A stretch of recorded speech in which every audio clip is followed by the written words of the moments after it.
नमस्ते दोस्तों, कैसन बानी जा आप सभी। हम आशा करते हैं कि सारा लोग खुश और हैप्पी होई। तो आज हम लेके आइल बानी घर पे दाल चावल से डोसा बनावे के बहुत ही आसान और ये तरीका। तो चलिए जा आज के मज़ेदार रेसिपी देख लियल जा कि हम कैसे बनैले बानी। घर के हम चावल लेले बानी और एजा हम लेले बानी 200 ग्राम चावल और एजा हम लेले बानी 100 ग्राम एजा उड़द दाल। आप लोग देख सकनी जा। दोनों के का करे के बाकी पानी में भिगो देवे के बा। बढ़िया से करके धो के पानी में भिगो देवे के बा। हम पानी में भिगो देले बानी रात भर खातिर। देख सकनी जा आप लोग बढ़िया से फूल गईल बा चावल और उड़द दाल जौन बा अच्छा तरीका से फूल गईल बा। आप लोग के हम नाखून से करके काट के दिखावत तनी, मतलब कि मिस के दिखावत तनी। देखी कितना बढ़िया से फूल गईल बा। तब का कल जी कि बढ़िया से हाथ से रगड़ रगड़ के धो लियल जाई। तो सबसे पहले एक धो लियल जी पानी से, 2-4 पानी से बढ़िया से धो के साफ कर लेब जा। अब एकर पानी जौन बा एकरा के निकाल दिहल जाए। फ्रेंड्स सारा पानी हम एजा निकाल लेले बानी। देख सकेनी जा पानी निकाल लेबे के बाद अब लिहल जी मिक्सी जार। तो एजा हम एगो बड़ा साइज के मिक्सी जार लेले बानी। अब का कल जी कि सारा हमने के जितना भी चावल और दाल भिगो के रख रहनी है ओकरा के हमने के का कल जी कि मिक्सी जार में डाल दिहल जी। अब एकरा के का कल जी कि बढ़िया से पीस लिहल जी। तो चलिए जा बढ़िया से पीस लिहल जा।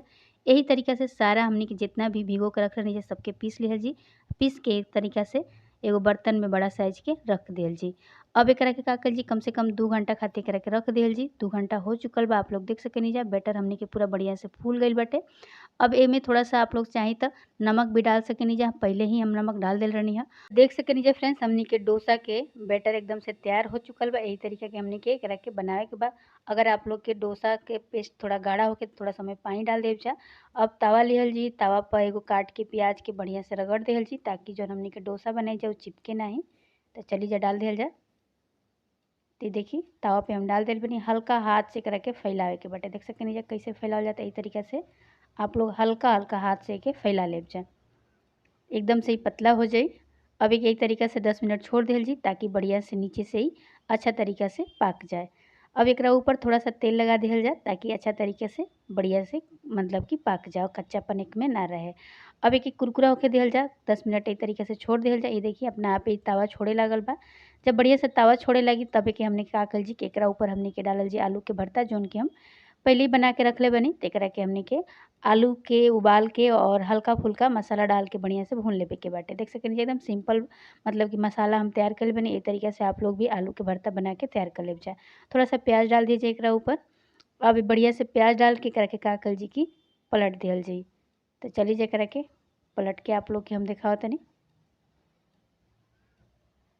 तो ये देखिए कितना बढ़िया से हमने के क्रिस्पी और कुरकुरा आज के ही डोसा वाला रेसिपी बन के तैयार हो चुकल बा। तो चलिए जे एकरा के पलट दिहल जाए। तो ये देखिए फ्रेंड्स कितना बढ़िया हमने के आज के डोसा की रेसिपी बन के तैयार हो चुकल बाटे। तो आप लोग भी बना सके नीचा यही तरीके से जैसे हम बताओ तनी आप लोग के। देखिए फ्रेंड्स हमने के डोसा बन के तैयार हो चुकल बाटे चटनी और सांभर के साथ खाए खातिर। तो हम पहले से सांभर बना ले रही है और सांभर की रेसिपी भी हम अपलोड कर ले बनी। तो आप लोग जाके देख ले जा। एजा हमने के मूंगफली की चटनी के साथ एकरा के खाइल जाई। तो अगर आज के हमारी रेसिपी आप लोग के पसंद आई लोग के तो लाइक शेयर और सब्सक्राइब कर मत भूलब जा। और अगर हमारा चैनल पे पहली बार आयल बनी जा तो प्लीज़ हमारे चैनल के सब्सक्राइब कर ले जा ताकि हमारा अगला वीडियो की नोटिफिकेशन आपके सबसे पहले मिले। तो देख सकें फ्रेंड्स कितना मज़ेदार और कितना टेस्टी रेसिपी बा। तो आप लोग भी झटपट बनाई जा और अपना दोस्तों में भी ये वीडियो के शेयर करी जा। और अभी तक हमारे चैनल के सब्सक्राइब नहीं कीजिए कर ले तो प्लीज़ जाते जाते सब्सक्राइब कर ले जा और ज़्यादा से ज़्यादा हमके सपोर्ट करब जा ताकि और भी अच्छा अच्छा आप लोग खातिर हम भोजपुरी भाषा में वीडियो ला सकी। तब तक खातिर बाय बाय। फिर मिल जी काल एगो नया वीडियो।